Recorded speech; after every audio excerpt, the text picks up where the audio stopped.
اب جیسے ہے کہ مقتدرہ کے قریب سمجھے جانے والے لوگ بھی کہہ رہے ہیں کہ عوام میں موجودہ حکومت کے لیے غصہ بڑھ رہا ہے. آپ نے ابھی جیسے ٹرانسپیرنسی انٹرنیشنل کی رپورٹ کے مطابق آپ نے بتایا کہ کرپشن میں ہم 2 درجے مزید نیچے چلے گئے ہیں. پھر آپ فوفن کی رپورٹ ہمارے سامنے ہے, وہ بھی کسی سے ڈھکی چھپی نہیں ہے. پھر ہم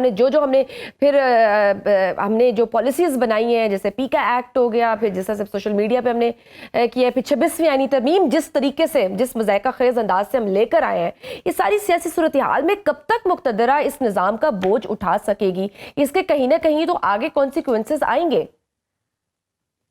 دیکھیں, جہاں تک سوال ہے نا 26ویں آئینی ترمیم کا, 26ویں آئینی ترمیم کی وجہ سے آئین پاکستان بھی معطل ہو گیا اور پاکستان کا عدالتی نظام بھی معطل ہو گیا ہے اور پاکستان کے بنیادی انسانی حقوق بھی معطل ہو چکے ہوئے ہیں. یہ ایک قسم کا سویلین مارشل لا ہے جو موجودہ لگا دیا ہے.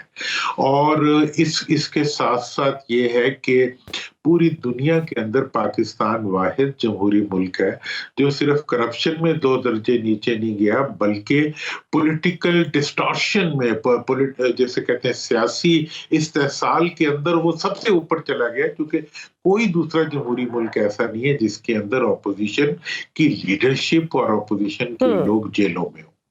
ایسی کیفیت کے اندر پوری دنیا میں ہماری حیثیت بھی متاثر ہو رہی ہے اور ہمارے قریب ترین جو دوست ممالک ہیں وہ ہماری طرف انگلی اٹھا رہے ہیں. اب ہم چاہے کسی چیز کو مانے یا نہ مانے, ہم کسی چیز کو ہونے دیں, تو میں سمجھتا ہوں کہ اس چیز کا بوجھ, یہ تو اس حکومت کا کارنامہ, سب سے بڑا کارنامہ یہ ہے کہ انہوں نے اتنا بڑا بوجھ جو کہ کوئی اٹھا نہیں سکتا وہ مقتدرہ پہ ڈالا ہوا ہے. ٹھیک ہے نا, مطلب یہ ہے کہ ان کے اپنے گناہوں کے ساتھ ساتھ عوام کا جو نان ڈیلیوری کا جو عوام کا نیگیٹو پریشر ہے وہ ہر چیز کو ڈائیورٹ کر دیتے ہیں ان اداروں کی طرف جو بیچارے ملک کے حفاظت کے تو ذمہ دار ہیں, لیکن ملک کو چلانے کے ذمہ دار تو یہ لوگ ہیں. ووٹ تو عوام نے منتخب کیا اور منتخب بھی نہیں کیا, پھر بھی یہ جا کے بیٹھ گئے.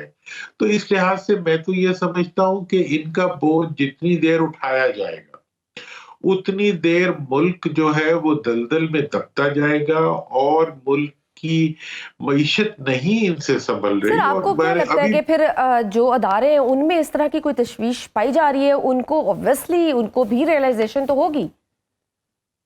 دیکھیں, اداروں کے بارے میں اپوزیشن کی ہینڈلنگ جو ہے وہ بڑی ناکارہ ہے.